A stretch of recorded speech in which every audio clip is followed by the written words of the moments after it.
अस्सलाम वालेकुम गाइस। अब हम ना गाइडलाइन स्टार्ट करते हैं जनरल बैक्टीरियोलॉजी की।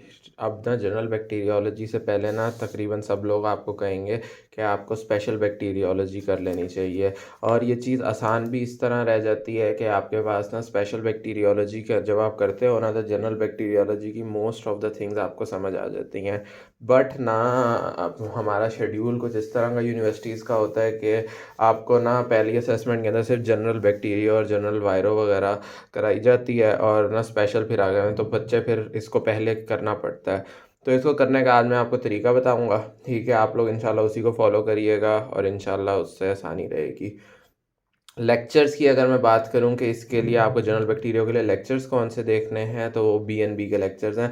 मैंने ड्राइव जो आप लोगों को शेयर की हुई है थर्ड ईयर लेक्चर्स वाली, उसमें वो आपको मिल जाएंगे, वगरना मैं डिस्क्रिप्शन में भी डाल दूंगा बी के लेक्चर्स। अच्छा, अब बी के लेक्चर्स आप लोगे ना तो वो ये नहीं है कि वो लेविंसन को लाइन टू लाइन पढ़ाएगा। बी जो है ना वो होती है असल में फ़र्स्ट एड के लिए। अब वो फ़र्स्ट एड के लिए होती है ना, तो उसमें ना आपको फ़र्स्ट एड जब साथ रखोगे तो उसमें से चीज़ें नज़र आएंगी, लेकिन ज़रूरी नहीं है कि आप फर्स्ट एड को लो। अगर आपने एमएलई वगैरह करना है तो लो। वैसे बहुत अच्छी किताब है, अगर चाहो तो साथ साथ इस्तेमाल कर सकते हो। तो वो बी के लेक्चर्स असल में इस बुक को समझाने के लिए होते हैं, लेकिन उसमें बेसिक कॉन्सेप्ट्स आपके जनरल बैक्टीरिया के सारे कंप्लीट हो जाते हैं। जिस तरह मैंने ये सारी की सारी ना बी के लेक्चर्स के साथ फर्स्ट एड से ये जनरल बैक्टीरिया सबसे पहले पढ़ी थी। ठीक है, इससे आपके क्या हो जाता है, एक दफ़ा ना सारे के सारे कॉन्सेप्ट्स जो है ना वो क्लियर हो जाते हैं। यहाँ तक आपके पास जनरल बैक्टीरिया है, आगे फिर स्पेशल स्टार्ट हो जाती है। तो आपने क्या करना है, अब ना बी के लेक्चर्स ले लो, या तो आप वो बी के लेक्चर्स साथ साथ लेवेंसन को पढ़ते हुए ले सकते हो, या चाहो तो फर्स्ट एड से भी। It's completely up to you, but for concepts B के लेक्चर्स बेस्ट होंगे।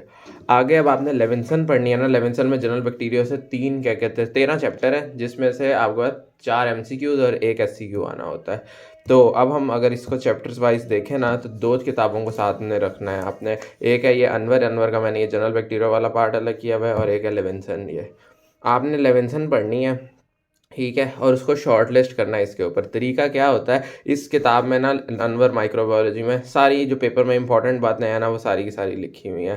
अगर आपको एससीक्यू वाइज भी और मोस्टली एमसीक्यूज भी, अगर आपको इसको पढ़ते हुए कुछ ऐसी चीज़ लग रही है जो बहुत इंपॉर्टेंट है जो इधर नहीं लिखी हुई ना, तो you can short list on this book. यानी ये पहला चैप्टर जो है, अब ये पहला चैप्टर यहाँ पे है ना, वैसे तो ये सिर्फ रीड होता है इस चैप्टर के अंदर और कुछ नहीं। एक दफ़ा आपने रीड मारनी होती है बेसिक कॉन्सेप्ट, और इसमें से सवाल जो आया हुआ है ना वो सिर्फ आया हुआ है कि वायरसेस और बैक्टीरिया का डिफरेंस। तो वो मैंने यहाँ पे इस तरह करके वायरसेस और बैक्टीरिया का डिफरेंस का एक ना डिफरेंस बना लिया हुआ था। इसके अलावा आपके पास प्रोकैरियोटिक और यूकैरियोटिक सेल, शाह और नाजिर कोई अगर पूछना चाहे तो पूछ सकता है, वगरना नहीं।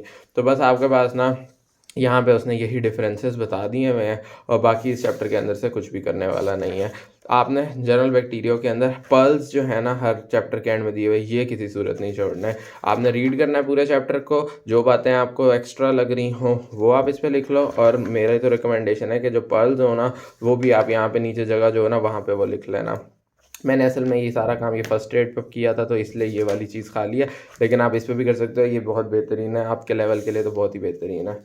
अगले चैप्टर पे बढ़े हम। ये चैप्टर आपने कंप्लीट करना है, बहुत अच्छे से करना है। इसका ना निंजा नर्ड का आपको लेक्चर मिलेगा, वो लाजमी ले लेना स्ट्रक्चर के लिए। ट्री का स्ट्रक्चर बैक्टीरिया बहुत अच्छे से वो समझाएगा और आपको हर एक चीज़ समझ आ जाएगी, और ये बेसिस है आपकी हर चीज़ की। ठीक है, तो बैक्टीरिया का आपको हाँ ये सारी चीज़ें समझ आनी चाहिए, ये बहुत इंपॉर्टेंट है ये सारी चीज़ें, तो आपको ये लाजमी आनी चाहिए। इसमें से इंपॉर्टेंट क्वेश्चन अगर मैं आपको बता दूँ तो यहाँ पे ना आपको मिलेगा ग्राम पॉजिटिव बैक्टीरिया और ग्राम नेगेटिव बैक्टीरिया की ये डायग्राम, ये बहुत इंपॉर्टेंट है। ये यूक्यूज ड्रॉ करने के लिए भी आ जाता है, इनका डिफरेंस भी आपके पास आ जाता है। ठीक है, ग्राम पॉजिटिव ग्राम नेगेटिव का ये यहाँ पे टेबल में भी दिया हुआ है ये। इसके अलावा आपको ना यहाँ से ये सारे इन सारे स्ट्रक्चर्स के फंक्शन आने चाहिए, ये टेबल आपने अच्छे करना है। पेप्टिडोग्लाइकन आना चाहिए, इसका स्ट्रक्चर आना चाहिए आपको करना।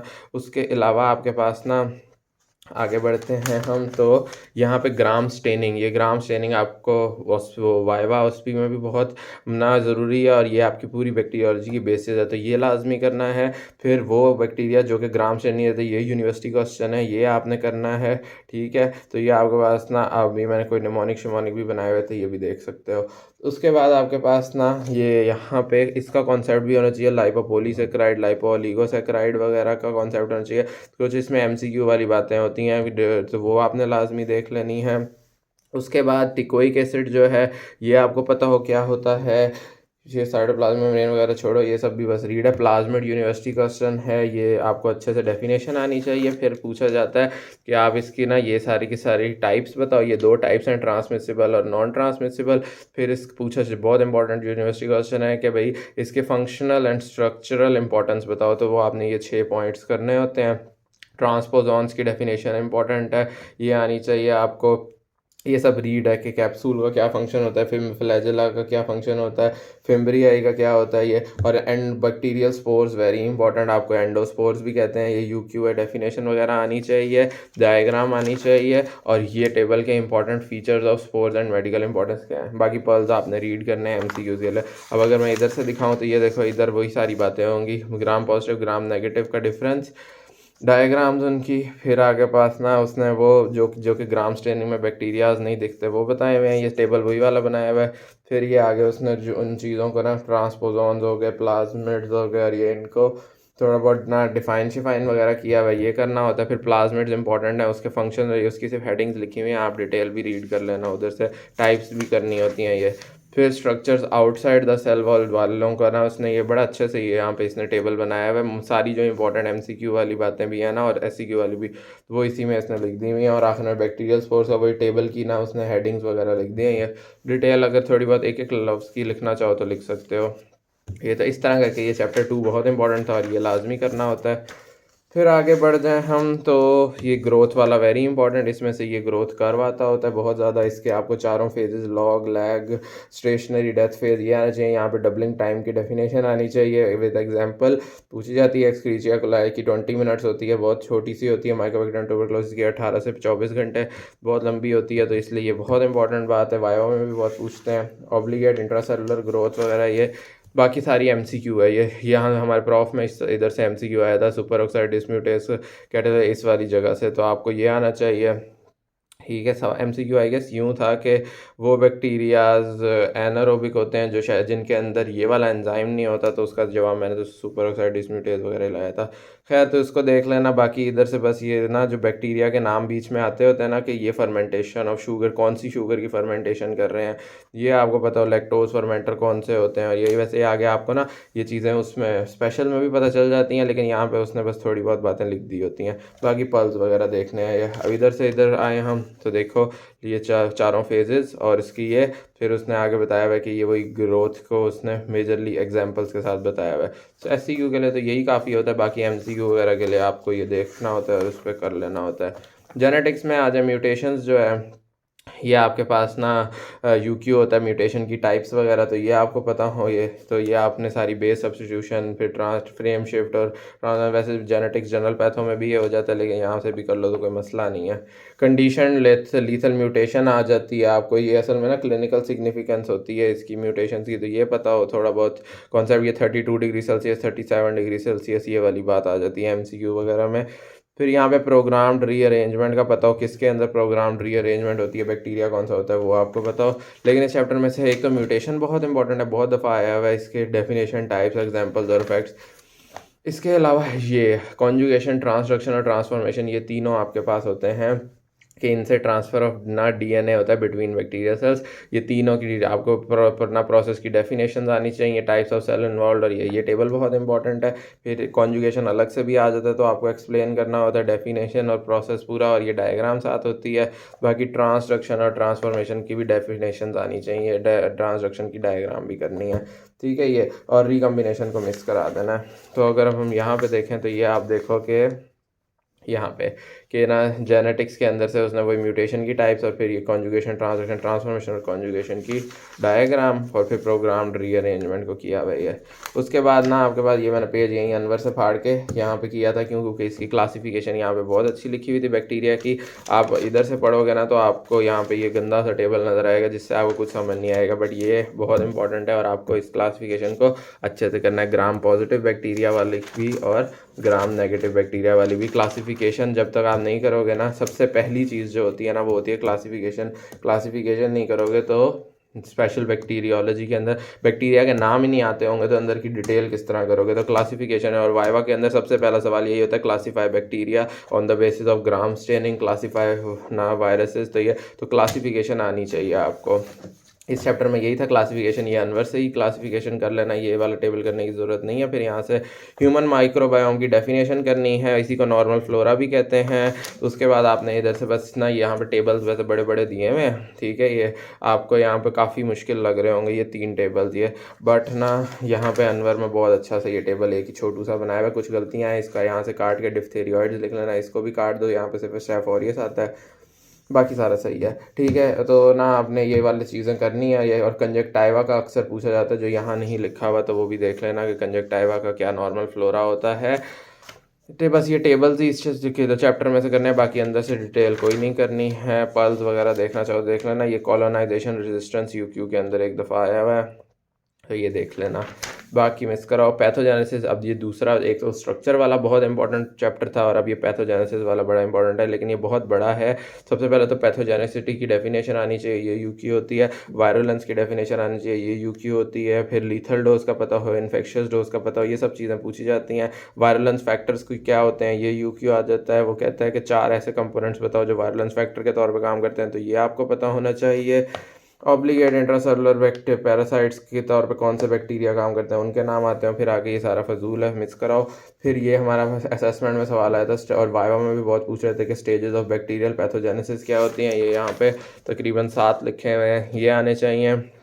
आगे ये थ्योरीज जो हैं इनको बस मिस कराओ, और ये इंपॉर्टेंट मोड्स ऑफ ट्रांसमिशन आपको आने चाहिए हैं, ये वाला टेबल। बाकी जो है ना ये बहुत ज़्यादा हो जाते हैं, ये जब आप स्पेशल बैक्टीरिया कर लोगे ना तो आपको ये टेबल्स खुद ही ना आसान लगने लग जाएंगे, अभी करने की ज़रूरत नहीं होती है।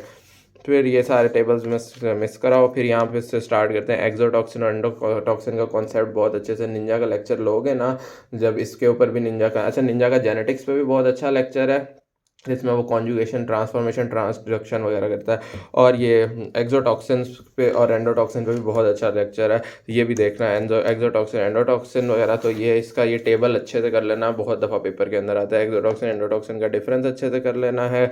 इसके अलावा आपने बैक्टीरियल एक्सोटॉक्सिन के मेजर क्या ये स्पेशल के बाद तो आपको बहुत हलवा लगेंगी चीज़ें, लेकिन ये टेबल्स आपको अच्छे से करना है। ये टेबल भी करना है। अच्छा ये छोड़ देना है आपने, ये सब छोड़ देना है, ये अपना कॉन्सेप्ट आपको वही निंजा दे देगा। एंडोटॉक्सिन का आप यहाँ से थोड़ा बहुत कॉन्सेप्ट ले लेना, ठीक है, क्योंकि एंडोटॉक्सिन इंपॉर्टेंट होता है। इसका ये टेबल इफेक्ट्स ऑफ एंडोटॉक्सिन अच्छे से कर लेना।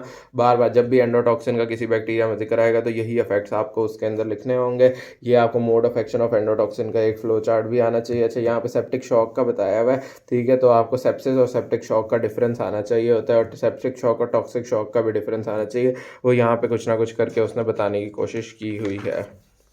आगे बस इसको मिस कराओ, ये बस रीड शीट है और कुछ भी नहीं है। ये beneficial and harmful effects of TNF कर लेना, फिर आगे बाकी ये चीज़ें मिस कराओ।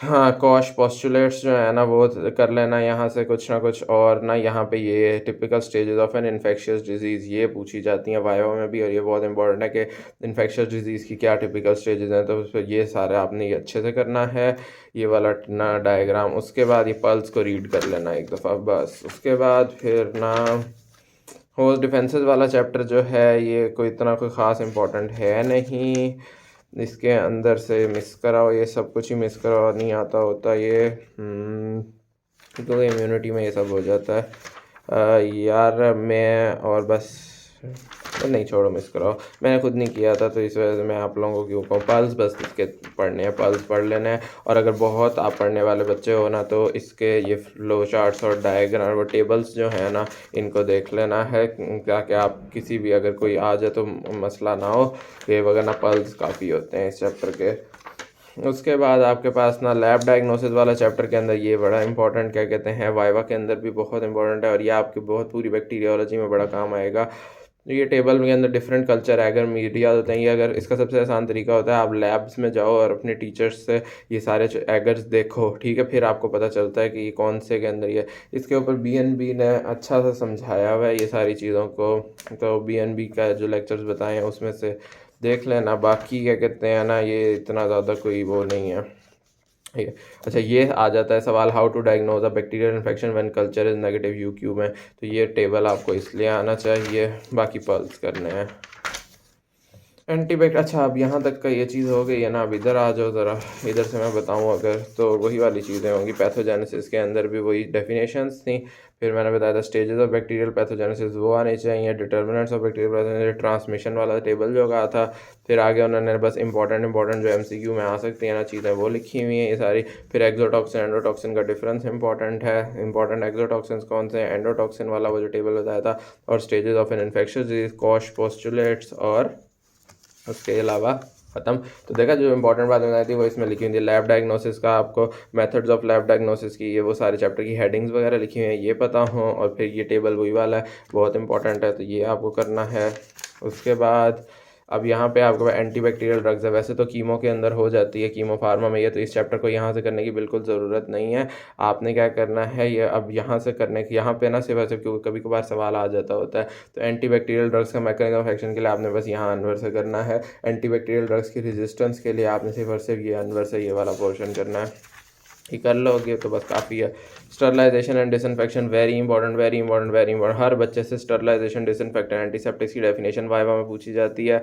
मैं था हमारे प्रॉफ के अंदर सवाल आया था कि फिजिकल एजेंट्स लिखो, और मैं पागल इंसान केमिकल एजेंट्स उसकी जगह लिखा है। कोई बात नहीं, अल्लाह खैर करेगा, तो एग्जामिनर को नज़र ही नहीं आएगा कि मैंने उल्टा लिखा है। खैर, तो ये आपको ना बहुत अच्छे से आने चाहिए, बहुत अच्छे से आने चाहिए, बहुत अच्छे से। ये चैप्टर यानी पूरी जनरल बैक्टीरिया भी अगर छोड़ दो ना, ये चैप्टर किसी सूरत नहीं छोड़ना, क्योंकि इससे लाजमी सवाल आता होता है। और ये यहाँ तक यही बात नहीं है, तो बाकी जब चैप्टर फजूल है, इनको ये जो थे बैक्टीरियल वाले और एंटी रेजिस्टेंस वाले, इनका कुछ करने की ज़रूरत नहीं है। ये जो बैक्टीरियल वैक्सीन है ना, इससे एमसीक्यू आता है कि कौन सी लाइव होती है और कौन सी किल्ड होती है, और ये तो ये टेबल इसका अच्छे से एक दफ़ा देख लेना। वाइवा वगैरह में ना पूछ रहे थे सर के ना, लाइव एटेन्यूएटेड बैक्टीरियल वैक्सीन्स कौन सी हैं, इनके नाम बताओ, किल्ड की कौन सी हैं वो नाम बताओ, टॉक्साइड वाली कौन सी हैं। तो ये मैंने जो हाईलाइट किए हैं बस यही वाली ही हैं, ये वही टेबल में दी हुई हैं। और आगे ये स्टरलाइजेशन एंड डिसइंफेक्टेंट वाला चैप्टर है, इसको अच्छे से कर लेना। मैंने तो वैसे खैर इसकी एक वीडियो भी बना के अपने चैनल एमेड स्पेस पर डाली हुई है, लेकिन आप चाहो तो वहीं से अनवर से वगैरह से कर सकते हैं। और ये चीज़ है। अच्छा, ये दो टेबल्स जो है ना, ये तो पता नहीं इतना इंपॉर्टेंट है नहीं, ये बहुत इंपॉर्टेंट है। हमारा प्रॉफ का एमसीक्यू आया था इथाइलिन ऑक्साइड। उन्होंने कहा था कि सर्जिकल इंस्ट्रूमेंट्स को स्टरलाइज ना करने के लिए कौन सा यूज़ करते हैं, तो इथाइलिन ऑक्साइड था, एमसीक्यू था।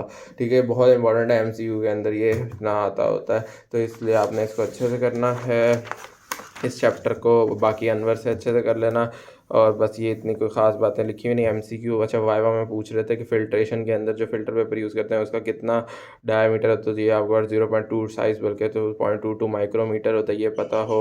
और आपके पास नहीं है, तो यहाँ तक आपके पास जनरल बैक्टीरियोलॉजी ख़त्म हो जाती है। आई होप आप लोगों को समझ आ गई होगी, और थोड़ा सा टाइम देंगे तो इंशाल्लाह ये अच्छे से हो जाएगी। ठीक है, और बाकी क्या कहते हैं, फ़र्स्ट एड से अगर करना चाहो चीज़ों को तो कर सकते हो, कोई मसला नहीं होगा। ठीक है, बेस्ट ऑफ लक, अल्लाह हाफिज़।